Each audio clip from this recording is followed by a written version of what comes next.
The schoolhouse door slammed shut, the sound swallowed by the Dakota wind. Josephine Reed was alone, or she thought she was. A shadow detached itself from the livery stable, and her heart froze. It was Silas Croft, the man who owned the town, and he believed he owned her. He smiled, a predator's greeting, but as his hand reached for her, a new shadow fell, one that blocked the sun. A voice, low as rolling thunder, spoke. "She is not for you."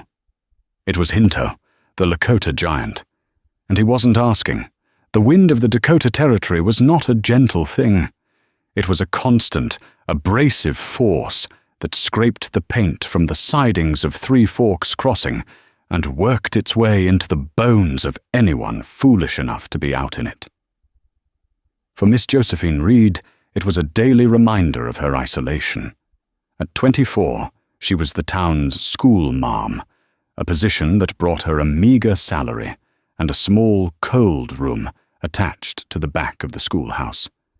She had come from Philadelphia, fleeing a life of quiet desperation as a poor relation, only to find a louder, dustier desperation on the frontier.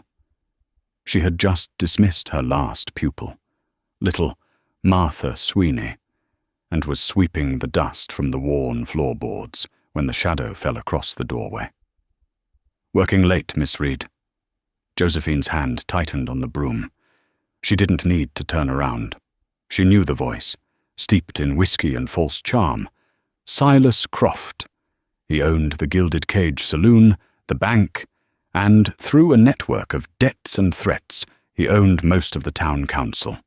He was a handsome man, in a slick, predatory way, with a diamond stickpin in his cravat that seemed to mock the poverty surrounding him. "Mr. Croft," she said, not turning. "School is dismissed." "So it is. So it is." He stepped inside, his polished boots loud on the boards. He walked around the room, inspecting the children's crude drawings of bison. "It's a lonely life for a woman like you, Josephine. A woman of education." "It's the life I've chosen," she said, her voice tight. He stopped directly behind her. She could smell his bay rum cologne. "But it doesn't have to be. I've made my intentions clear. I'm a wealthy man. I can give you anything. A fine house, silks from St. Louis, protection." Her blood ran cold. Protection. That was the word he always used. But she knew he was the very thing she needed protection from. His unwanted visits were becoming more frequent, his polite suggestions turning into veiled demands. Last week, he'd had Mr. Henderson at the general store misplace her order of supplies. The week before, the schoolhouse windows had been broken. No one would say who did it. No one dared. "I have told you, Mr. Croft," she said, finally turning. She held the broom like a weapon. "I am not interested in your proposals." Croft's smile vanished. His eyes, the color of a winter sky, hardened. "Not interested? A woman alone out here? With the Black Hills full of renegades and the town full of rough men? You are not safe, Josephine. You need a husband. You need me." He reached out and grabbed her wrist. His grip was like iron. "I am not a patient man." "Let go of me," she gasped, struggling. "You'll learn to—" A new sound cut through the tension, the slow, heavy creak of the porch boards outside. Croft froze. He released Josephine's wrist as if it were hot. He instinctively reached for the pistol under his coat. A man filled the doorway. It was not a normal-sized man. He was immense, well over 6.5 feet tall, with shoulders that seemed to block out the dying light. He was known in town only as Hinto, a Lakota word for blue. The settlers called him Big Blue, or, when they were feeling brave and were far away, the half-breed giant. He was a man of two worlds, and welcome in neither. He wore settler's trousers and a heavy wool shirt, but his hair was long, black, and bound with a simple leather tie. A formidable knife was sheathed at his hip. His face was a mask of granite, his features clearly Lakota, but his eyes held a strange, quiet intelligence. He was the town's blacksmith, hunter, and tracker, a man spoken of in whispers, a man who kept to himself in a small cabin miles out of town, down by the creek. He said nothing. He just looked at Silas Croft. Croft, a man who intimidated armed ranchers, took an involuntary step back. The power dynamic in the room had shifted so completely, it was as if the floor had tilted. "This is private property," Croft blustered, trying to regain his footing. Hinto's gaze didn't waver. He didn't look at Josephine. He just watched Croft. After a long, agonizing silence, he spoke. His voice was not a shout, but a low rumble, like rocks moving far underground. "He won't stop." It wasn't directed at Croft, but at Josephine. It was a statement of fact. Croft's face purpled with rage. He was being dismissed. "You stay out of this, Blue. This is white folks' business." Hinto took one slow step into the room. It was the only step he needed. Croft read the absolute lack of fear and the immense capacity for violence in the man, made his decision. "We'll speak again, Miss Reed," he snarled, adjusting his cravat. He shot a look of pure hatred at Hinto, then stalked out of the schoolhouse, his boots striking the floor in fury. Josephine was left shaking, her back pressed against the chalkboard. The broom had fallen to the floor. She was alone with the giant. He was, if possible, more terrifying than Croft. He turned his head and looked at her. His eyes were dark, and for the first time she saw something in them besides quiet menace. It was exhaustion. He watched her for a moment, his gaze taking in her trembling hands, the red mark on her wrist, the abject fear in her eyes. He knew what Croft was. He knew what men like him did. He had seen it all his life. "He will be back," Hinto stated. "Next time he will not ask." What am I to do?" she whispered, the words barely audible. "The sheriff, Marshal Blevins, he works for Croft." Hinto nodded, as if this were the most obvious thing in the world. He looked around the small, bare room. He looked at her, a small, pale woman who looked as out of place here as a porcelain doll in a slaughterhouse. He made a decision. It was not born of romance or passion or anything she had ever read in her books from back east. It was born of necessity. Two necessities colliding in this dusty room. "I need a wife," he declared, his voice flat. "And you need protection." Josephine stared at him, her mind unable to process the words. What did you say?" "Croft will not touch the wife of Hinto. No one will. It is the only way he will leave you be."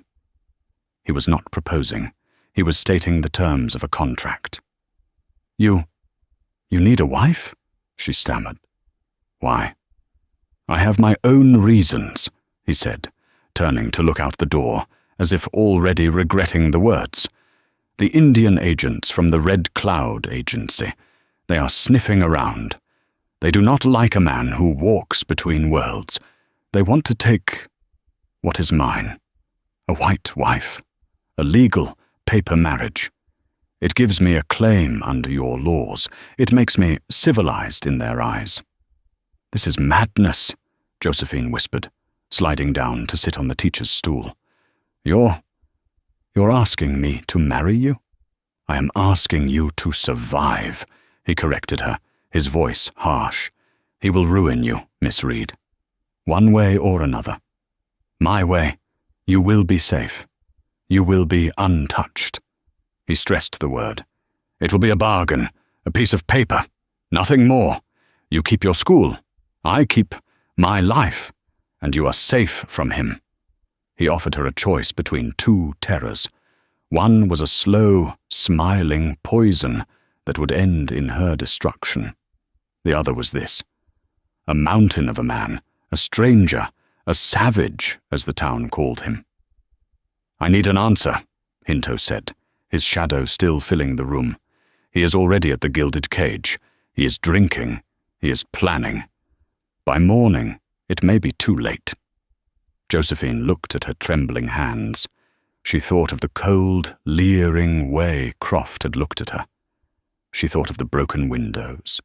She looked up at the massive, impassive man before her. "Yes," she whispered, the sound a dry leaf skittering across the floor. "All right." Hinto merely nodded. "Get your coat.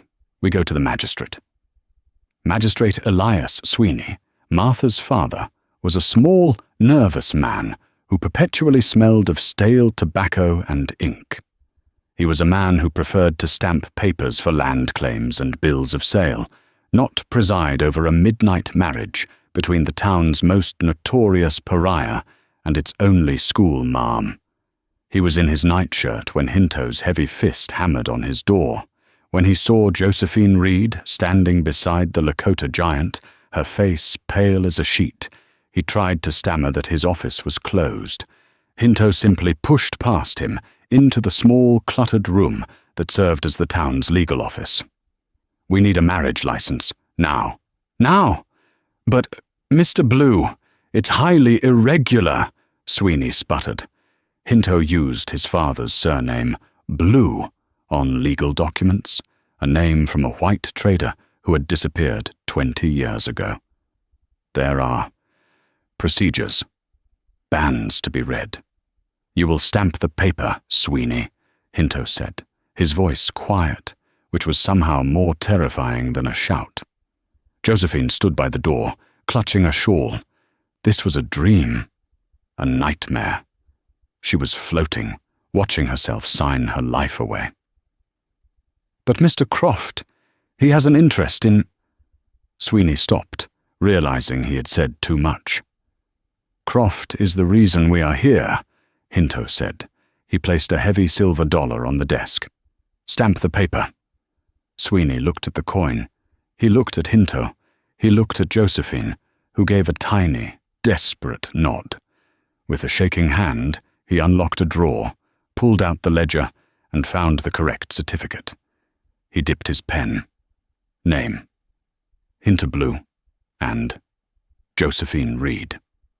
He scribbled, his hand flying. He officiated the ceremony in less than 30 seconds, his eyes darting to the windows. He stamped the paper with a heavy, final thud. "It is done," he whispered, pushing the paper toward them. "You are man and wife." Hinto took the certificate, folded it, and placed it inside his shirt. He looked at Josephine. "Get your things from the schoolhouse. I will wait." "My things? You will not be staying there. It is not safe.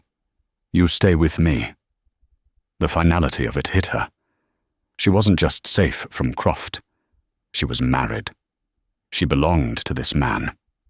She nodded numbly and fled back to the school, her new husband's heavy footsteps, a steady, ominous echo behind her. She had little to pack: a trunk of clothes, a box of books, and her mother's silver locket. Hinto took the trunk under one arm as if it were a parcel of feathers. He didn't speak as they left the edge of town, walking south along the creek bed. The walk was nearly 2 miles. The moon was high, and the prairie was washed in a ghostly silver. Josephine had to half-run to keep up with his long, ground-eating strides. She was terrified, but a new, strange feeling was creeping in. For the first time since arriving in Three Forks, the sound of coyotes in the distance didn't make her skin crawl. The man beside her was a far greater predator than anything hiding in the brush. Hinto's cabin was not what she expected. It wasn't a crude dugout. It was a small, sturdy log structure, built with impressive skill, tucked into a bend in the creek, shielded from the wind by a stand of cottonwoods. A curl of smoke rose from the chimney. He pushed the door open. "In." She stepped inside. A fire burned in a well-made stone hearth. The room was small but impeccably clean. Furs were piled on a cot in one corner. A simple table and 2 chairs sat in the middle. The smell of pine, leather, and wood smoke filled the air. But they were not alone. "Hinto," a small voice came from the cot. A girl sat up, wrapped in a heavy quilt. She looked to be about 14 or 15, with the same black hair and strong-boned face as Hinto, but she was thin, almost frail, her eyes, wide and dark, fixed on Josephine with immediate suspicion. "This is Josephine," Hinto said, setting the trunk down. He spoke to the girl in Lakota, his voice surprisingly gentle. The girl's eyes widened further, and she looked at Josephine with a mix of fear and awe. Hinto turned to Josephine. "This is my sister, Tate." He pronounced it Ta-te. "It means wind. This is why." Josephine suddenly understood. This was his reason. "The agents," Josephine whispered. "They want to take her?" "She is half-blood. I am half-blood. We have no claim to this land by treaty," Hinto explained, his voice low. "They say she belongs at the agency school, the one in Carlisle. They say it will civilize her. I have seen the children who come back from those schools. They are ghosts. They belong to no one." He stoked the fire. "But a man with a white wife, a Christian wife, a teacher, they will see my claim to this homestead. They will see Tate is in a proper home. You will teach her. You will teach her to read your books. You will be her shield." Josephine looked at the girl, who was coughing into her hand, a dry, rasping sound. She looked, like Josephine felt, alone, cornered, and defiant. She is my student, then," Josephine said, finding her voice. Hinto nodded. "She is." He gestured to a small pallet of furs on the far side of the hearth, as far from his own sleeping cot as possible. "That is your place." He then pointed to a heavy wooden bar by the door. "Bar the door. No one will come in." Josephine realized he meant he was not sleeping inside. He was giving her the cabin with his sister. Where will you be?" Hinto picked up a heavy buffalo robe. "I will be outside, on the porch. No one will get within 100 yards of this cabin without my knowing." He paused at the door, a mountain filling the frame. "You are Mrs. Blue now. Remember that." He stepped out, and the heavy door shut, leaving Josephine alone with the coughing girl and the realization that her life, in the span of 2 hours, had been irrevocably changed. She was the wife of the Lakota giant, and her only wedding night companions were a sick girl and the sound of the Dakota wind. The town's reaction was immediate and brutal. When Josephine walked from Hinto's cabin to the schoolhouse the next morning, the 2-mile walk felt like a gauntlet. She had not slept. Hinto had been a silent presence on the porch. She had heard him stir every time the wind shifted. Tate had watched her with silent, unsettling intensity until dawn. As she entered the main street of Three Forks, silence fell. Mrs. Albright, the banker's wife, and self-appointed moral guardian of the town, was outside Henderson's general store. She saw Josephine, and her mouth dropped open. She visibly recoiled, pulling her skirts away as if Josephine were carrying cholera. "Good morning, Mrs. Albright," Josephine said, her voice trembling but clear. Mrs. Albright just stared, her face a mask of sour judgment. I see," she sputtered, before turning and marching directly toward the church, no doubt to find Preacher Barnes. By the time Josephine reached the schoolhouse, a note was nailed to the door. "School cancelled. Emergency meeting of the town council. 10 a.m. She knew what this was. She went inside, her hands shaking, and waited. At 10 o'clock, Preacher Barnes, Mr. Albright, and Mr. Sweeney, who refused to meet her eye, entered. They did not sit. "Miss Reed," Preacher Barnes began, his voice booming with artificial piety, A rumor of a most shocking nature has reached our ears. A rumor so vile we must hear it refuted from your own lips." "What rumor is that, preacher?" Josephine asked, her hands clasped so tightly her knuckles were white. "That you have consorted with the half-breed Hinto," Albright snapped, his face red. "He is my husband," Josephine said. The three men recoiled. Sweeney looked like he was going to be sick. "Husband!" Preacher Barnes slammed his fist on a child's desk. "This is an abomination. You have sullied yourself. You have lain with a savage. You are dismissed, of course. You cannot be allowed near decent children." "I have done nothing of the sort," Josephine said, her voice rising. "My marriage is a legal one, officiated by Magistrate Sweeney himself. It is a Christian marriage, as you would call it." She shot a look at Sweeney, who flinched. "It is a mockery!" Albright shouted. "We'll have you run out of this town." The door of the schoolhouse darkened. Hinto stepped inside. He had not been there a moment before. He moved with a silence that was unnatural for a man his size. He was not dressed for blacksmithing. He was dressed for war. He wore beaded Lakota moccasins, and the massive knife was at his belt. His face was like a thunderhead. The three councilmen froze. "She is Mrs. Blue," Hinto stated, his voice a low vibration. "She is my wife. She will teach the children. She is protected. Now see here, Blue." Preacher Barnes puffed, trying to stand his ground. "This is a matter for the church and the council. We will not have this person teaching our young." Hinto took one step toward the preacher. Barnes, who was not a small man, suddenly seemed to shrink. "Her name," Hinto said, "is Mrs. Blue. You will use it." A long silence stretched. The preacher's righteous fury evaporated, replaced by a very primal, very real fear. "And Mr. Croft," Josephine said suddenly, her voice sharp. The men looked at her. "Does Mr. Croft, who owns the bank, Mr. Albright, and who pays for the new church window, Preacher Barnes, does he know you are here, threatening his competition?" The color drained from Albright's face. They thought this was about morality. She had just told them she knew it was about Silas Croft.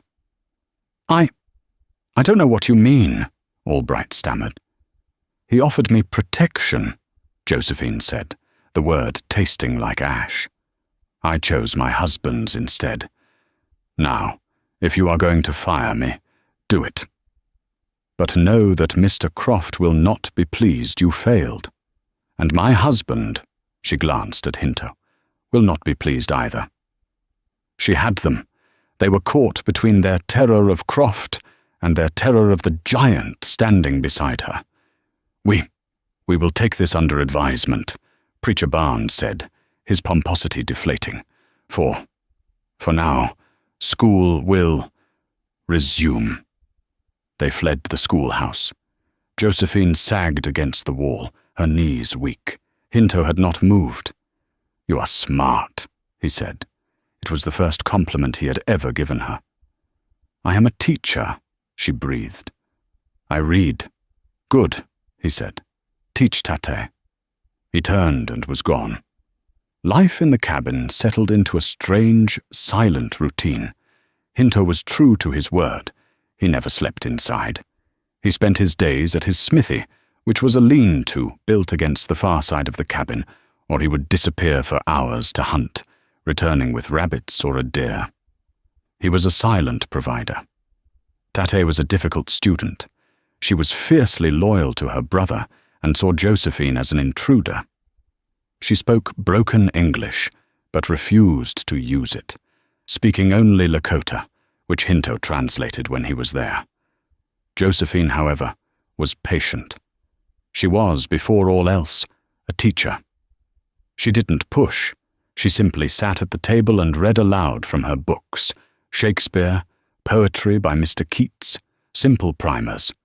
Tate pretended not to listen, but Josephine would catch the girl's dark eyes, following the words, her brow furrowed in concentration. The marriage was a silent one. Josephine would cook, leaving a plate of stew or johnny cakes on the table. Hinto would enter after she and Tate had eaten, eat his meal standing by the fire, clean his plate, and leave. They were two ghosts haunting the same small space, bound by a piece of paper and a shared enemy. Josephine was lonelier than she had ever been in her life. She was an outcast in the town and an intruder in her own home. One night, a week into the arrangement, a blizzard hit. The wind screamed like a banshee, and the small cabin shuddered. Tate's cough grew worse, a deep, rattling sound that terrified Josephine. Hinto was outside. She unbarred the door and opened it a crack. "Hinto, you must come in! The storm!" He was a figure of ice, sitting on the porch, wrapped in the buffalo robe, his back to the wind. He was watching the trail from the town. "I am fine," he rumbled. "Your sister is sick. Her fever is high." He was inside in an instant. He put his hand on Tate's forehead, and his granite face cracked with worry. He spoke to her in Lakota, and she answered with a weak whisper. He turned to Josephine. "The medicine roots. I must go." "Go? Go where? It's a blizzard. You'll be killed." "She needs the roots. They grow by the cliffside, 2 miles up." He grabbed his heaviest coat. "No, it's madness." "She will die without them," he said, and the finality in his voice silenced her. He was gone, plunging into the white, howling chaos. Josephine spent the night bathing Tate's head with snow melt, terrified. She was alone, trapped. If Hinto died, Croft would come for her, and this girl, this child, would die. Just before dawn, when the storm was at its worst, the door burst open. Hinto fell inside, covered in snow and ice, his face raw. But clutched in his half-frozen hand was a cluster of dark, gnarled roots. He didn't seem to notice Josephine. He went straight to the hearth, crushed the roots with his knife, and boiled them in a small pot. The cabin filled with a sharp, earthy smell. He lifted his sister's head and made her drink the dark tea. Josephine watched, her heart aching. She brought him a dry blanket. He didn't look at her, but he took it, wrapping it around his shoulders. They sat there, the 3 of them, by the fire as the storm raged. Tate's breathing began to ease. Hinto had not slept. Josephine had not slept. "Thank you," Josephine whispered into the crackle of the fire. Hinto looked at her, his eyes dark and unreadable in the firelight. He just nodded. The unspoken contract had changed. He wasn't just protecting her from Croft. He was her provider, her partner, and she, in tending his sister, was his. Silas Croft was not a man who accepted defeat. He had been publicly humiliated. The entire town was snickering about how the half-breed had stolen the schoolmarm from right under his nose. His rage was a cold, simmering thing, and he intended to make them all pay. He didn't move on Josephine. Hinto's warning was too clear, and the giant's reputation was not to be tested. So Croft shifted his attack. He would not destroy the wife. He would destroy the husband. He started with Hinto's livelihood. Hinto's smithy, while small, was the best in the county. He shod the horses for the stagecoach line and repaired the heavy freight wagons that supplied the fort. It was hard, honest work. Croft called in his markers. The stagecoach manager, a man named Peter Dawkins, suddenly found Hinto's work substandard. "Sorry, Blue," Dawkins said, standing outside the smithy, flanked by 2 of Croft's saloon cronies. "Them shoes you put on the lead mare, threw 'em both inside of a day. We're taking our business to Cheyenne." Hinto knew it was a lie. He had shod those horses himself. They were perfect. "You are lying, Dawkins." "What did you call me? Breed," one of the cronies said, stepping forward. Hinto didn't move, but his hand fell to his knife. The man, remembering who he was talking to, thought better of it. "Fact is," Dawkins stammered, "your credit is no good here. Croft's orders. I mean, the company's orders." They left. Hinto was left with a cold forge. Next, Mr. Henderson at the general store. When Hinto went to buy flour and salt, Henderson wrung his hands. "I can't, Hinto.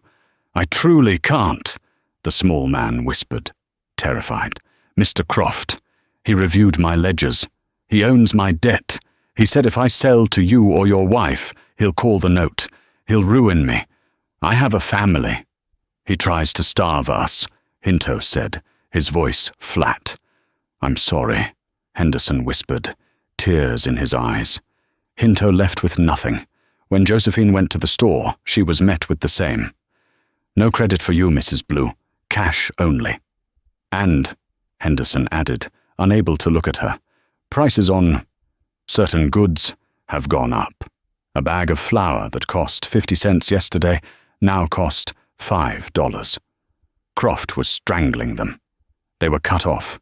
Josephine was terrified. Winter was deepening. Tate's health was fragile. Without supplies, they would starve or freeze by January. "What will we do?" she asked Hinto that night. The cabin was cold. They were rationing wood. Hinto was sharpening his skinning knife. "I will hunt. You can't live on rabbit meat alone. And, Tate, I will provide," he said, his voice a low growl. He was angry. Not at her. At Croft. At a world that had cornered him. "This is my fault," Josephine whispered, tears welling. "I brought this on you. If I had just... I don't know." "This was coming," Hinto said, not looking up from the stone. "Croft wants this land. The land the cabin is on." "The land?" "I heard his men at the saloon, the railroad. They are surveying a new line through the pass. My homestead. This creek. It's the only flat pass for 50 miles. He wants to sell it to them." "So, his pursuit of me?" "It was to run you off," Hinto said. "When that failed, he thought to own you, and thus own the school, which sits on the edge of the claim. When I intervened, I became the target." He finally looked at her. "He does not just want me gone. He needs me dead. A dead man cannot fight a land claim." The bluntness of it chilled her to the bone. The next day, Croft escalated. Josephine was walking back from the schoolhouse. The children had stopped coming. Their parents, afraid of Croft and terrified of Hinto, kept them home. She was a teacher with no students. A new man was in town. She'd seen him in the gilded cage, a tall, rangy man with dead eyes and 2 pistols strapped low on his hips. His name was Deputy Wade. Croft, in his capacity as town leader, had hired him to keep the peace. Wade stepped in front of her on the path, blocking her way. He was drunk. "Well, well. Mrs. Blue," he drawled, his voice a slimy mockery. "Or should I say, squaw?" Josephine tried to step around him. He blocked her again. "What's the matter, schoolmarm? Too good to talk to the law?" He leered, his teeth stained with tobacco. "I wonder, what's it like? Lying with that big buck? Does he treat you white or—" "Get out of my way," Josephine said, her voice shaking with rage and fear. "Or what?" Wade laughed. He reached out and grabbed the front of her dress. "Maybe I'll find out for myself. Croft's paying me, but he ain't paying me that much. I can have my own fun. Let her go." The voice came from nowhere. Wade spun around, his hand flying to his gun. Hinto was there, 20 feet away. He hadn't been on the path. He must have come from the trees. He held his hunting bow, an arrow nocked and drawn. The flint-napped tip was aimed directly at Wade's throat. Wade, for all his bravado, was a bully, not a fool. He knew he couldn't clear his holster before that arrow crossed the distance. "This ain't your business, breed," Wade snarled, his hand hovering over his pistol. "She is my wife. My business," Hinto said, his voice dangerously soft. "Move your hand from her." Wade hesitated, his eyes flicking between Hinto and Josephine. He shoved her away, and she fell hard in the dust. "Filthy squaw lover!" The thwack of the bowstring and the hiss of the arrow were one sound. Wade screamed. The arrow had not hit his throat. It had gone through the fleshy part of his gun hand, pinning it to the wooden hitching post behind him. It was a shot of such impossible, terrifying accuracy that Wade stared at it in disbelief, the pistol falling from his useless fingers. "Ah! He shot me! He shot my hand!" Wade shrieked, all pretense of toughness gone. Hinto was already moving. He strode forward, not to Wade, but to Josephine. He helped her to her feet, his touch surprisingly gentle. "Are you hurt?" No, she stammered, staring at the screaming deputy. Hinto turned his cold gaze on Wade, who was trying to pull the arrow out. "Leave it," Hinto commanded. "It will bleed more." He walked up to the man. "You will tell Croft. He sends his dog again. I will not aim for the hand. I will aim for the throat. And his throat, too." He pulled his massive knife. Wade whimpered. Hinto didn't touch Wade. He slammed the knife into the post, splitting the arrow shaft. Then he yanked the broken arrow back through Wade's hand. Wade fainted, dead away. Hinto sheathed his knife, ignoring the man bleeding in the dirt. "Come," he said to Josephine. "It is not safe for you to walk alone. Anymore. Ever." He walked her back to the cabin. The line had been drawn. This was no longer a war of whispers and economics. Blood had been spilled. Josephine knew, with a certainty that chilled her, that Silas Croft would answer this, and his answer would be final. The incident with Deputy Wade changed everything. The town, which had shunned them, now feared them. Hinto was no longer just the quiet giant. He was a dangerous man who had crippled the new deputy in broad daylight and faced no consequences. Marshal Blevins hadn't even bothered to investigate. He was too afraid. Croft's response was a suffocating silence. The economic blockade was total. No one would sell to them. No one would hire Hinto. But no one would challenge them either.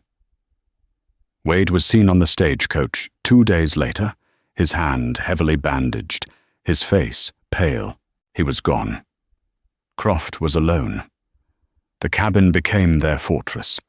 They were prisoners in their own home, but they were prisoners together. The forced isolation and shared danger began to wear away the edges of their awkwardness. Hinto, Josephine learned, was a man of profound, quiet habit. He rose before the sun, returned after dark. He hunted, he trapped, and they ate. They were poor, but they were not starving. He was, as he had promised, a provider.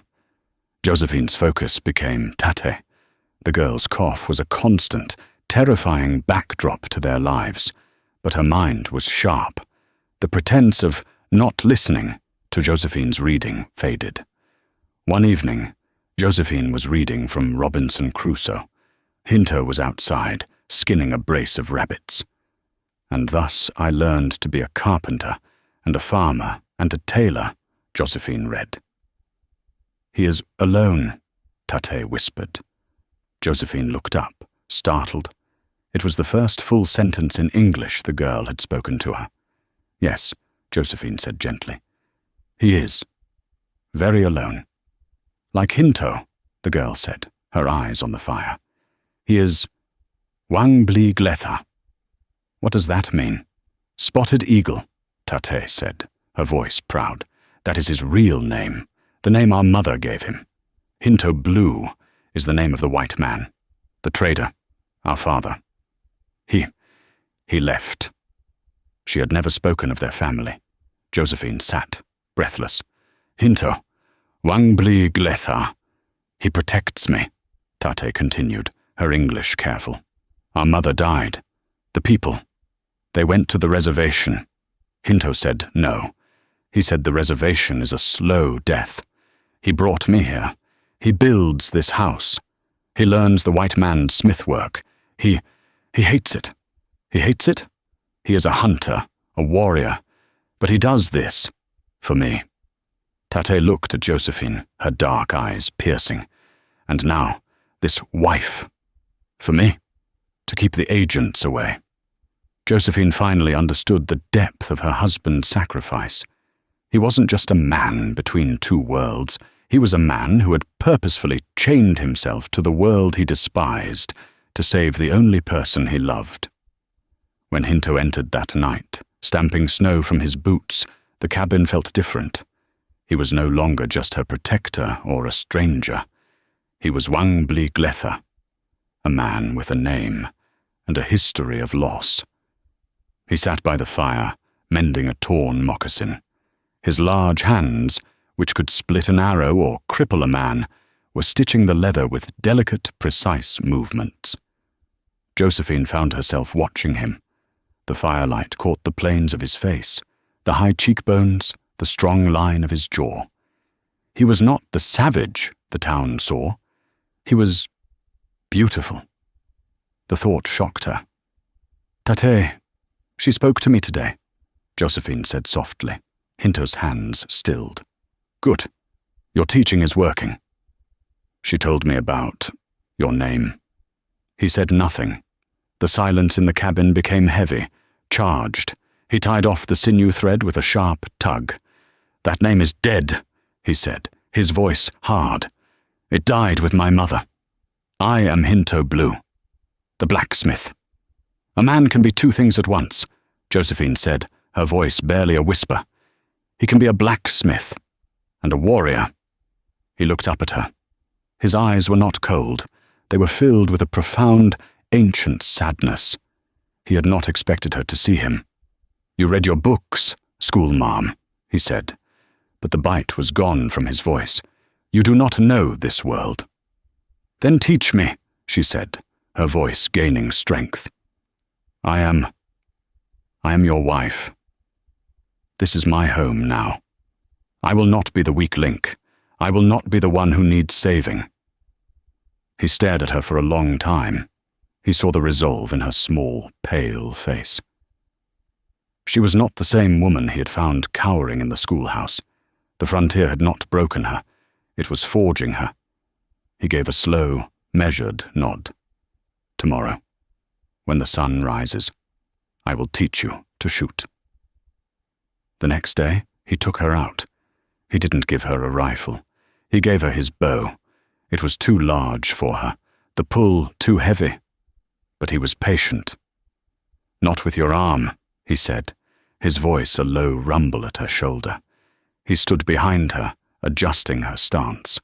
His proximity made her heart thunder. With your back, feel the tension, breathe out. Let the arrow fly, do not send it. Her fingers were raw, her arms ached. She failed again and again, the arrows wobbling and falling short. Again! She pulled, she breathed, she released. The arrow flew straight and true, sinking deep into the cottonwood trunk he had marked. A small, satisfied grunt came from behind her. Good. Again. They fell into a new rhythm. He taught her to track, to see the difference between a deer's print and a coyote's. She taught Tate to read Shakespeare and was stunned when Hinto, listening by the fire, corrected her pronunciation of a Latin phrase. You can read, she said, astonished. My mother. She was Lakota. My father.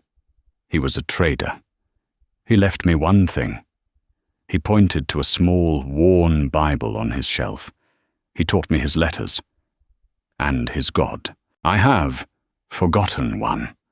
I am not sure about the other. The man was an enigma of strength and sorrow. Josephine found her fear of him had vanished entirely. It had been replaced by a deep, aching respect. One night, she woke to the sound of Tate coughing. It was a terrible, racking sound. The girl was burning with fever again. "Hinto!" Josephine called, panic in her voice. He was inside in a second. He felt his sister's head. The blizzard roots were not enough. "The fever is too high," he said, his voice taut with a fear he never showed for himself.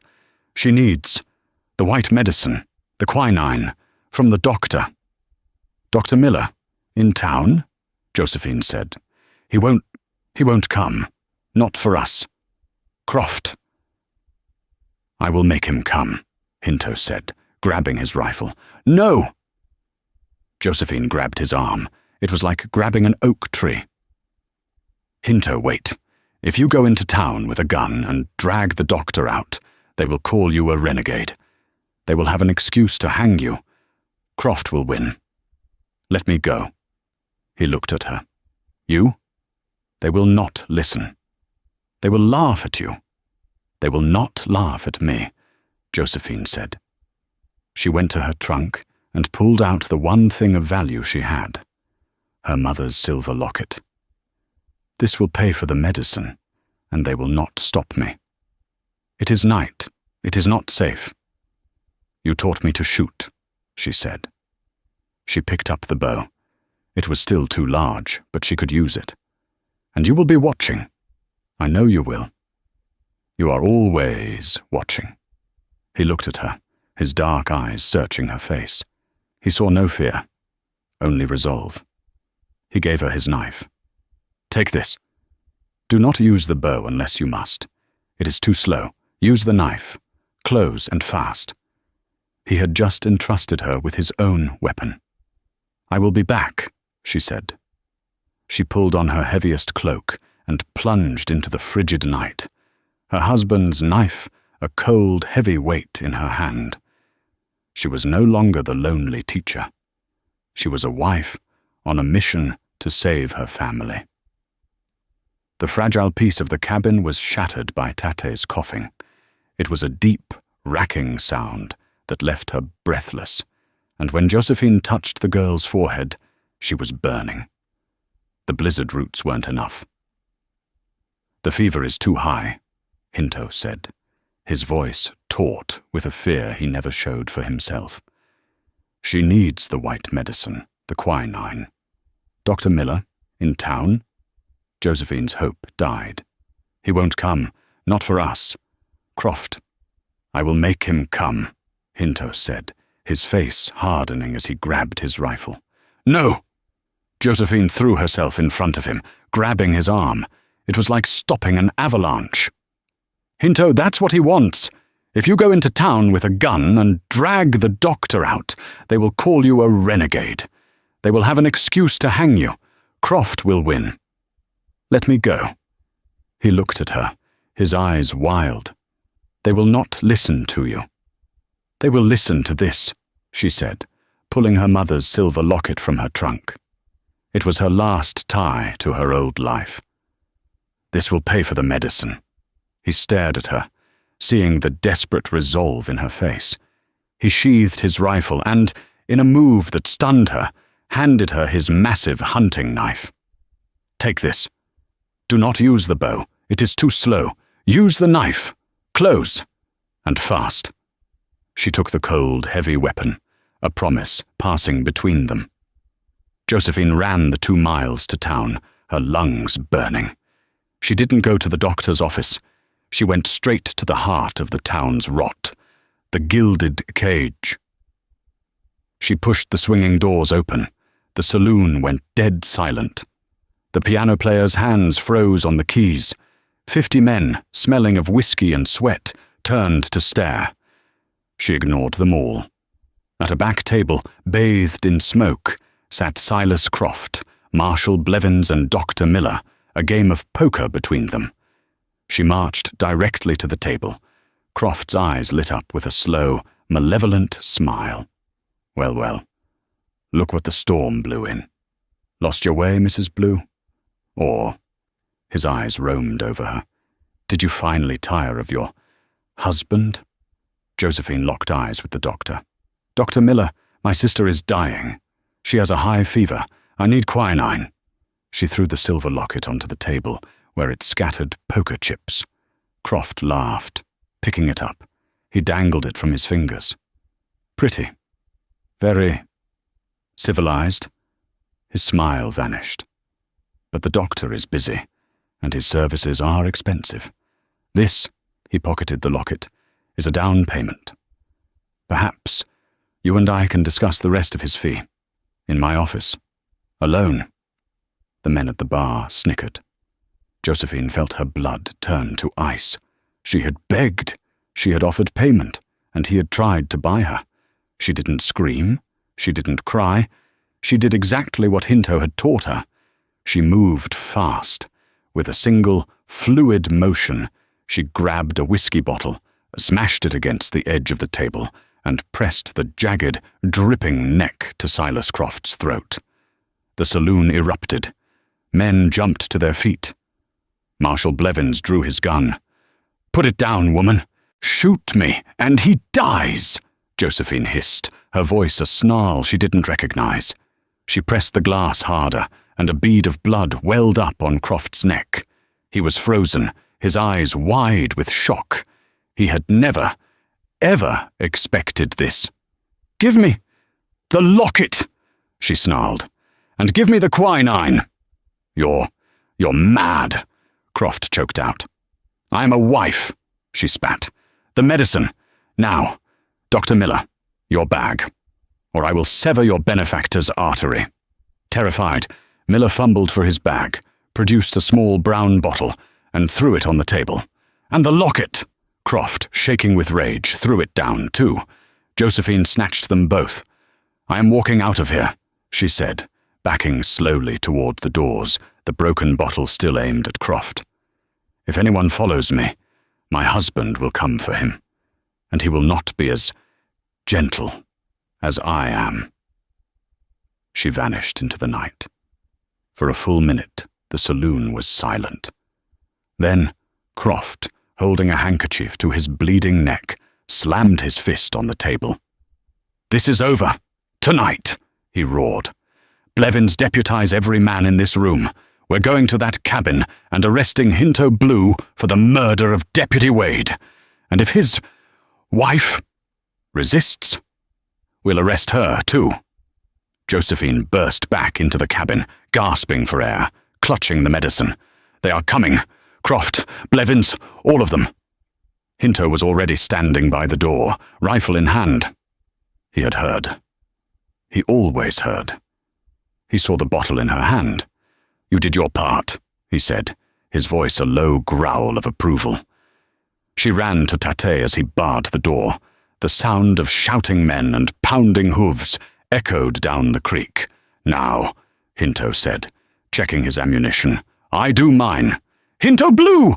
This is Marshal Blevins! You are under arrest for attempted murder." The voice was a lie, and they knew it. A shot splintered the door, and the siege began. Gunfire tore through the thin walls. Josephine, her fear burned away, took her place by the window. She saw a man trying to circle back. She drew the bow, breathed out, and released. A scream cut through the chaos. "Good!" Hinto grunted from the other side of the room. "He's trapped!" Croft roared from the darkness. "Burn him out! Get a torch to the roof!" Fire. They would be burned alive. "I am going out," Hinto said, his voice flat. He was going to sacrifice himself. "Take Tate to the cellar. Run north. Find my mother's people. Tell them Wangbli Glethar sent you." He touched her cheek. "You are a good wife, Josephine Blue. Now, live." He kicked the door open with a Lakota war cry. "Hinto! No!" Josephine screamed. But a new sound thundered through the night. Not gunfire, but hooves. Dozens of them. From over the ridge, a war party of Lakota riders poured into the clearing, drawn by the battle. Hinto's people. The posse, caught between the giant and the warriors, dissolved into chaos. The battle was over in seconds. The lead warrior rode down Silas Croft, who fell with a look of stunned disbelief. The rest of the posse fled in terror. The warrior leader dismounted, spoke to Hinto, and glanced at Josephine. Hinto's reply was firm. Mitawi. My wife. The warrior nodded in respect before the party vanished into the hills.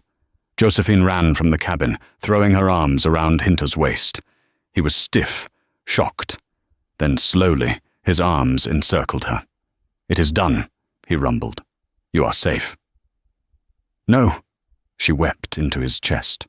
We are safe.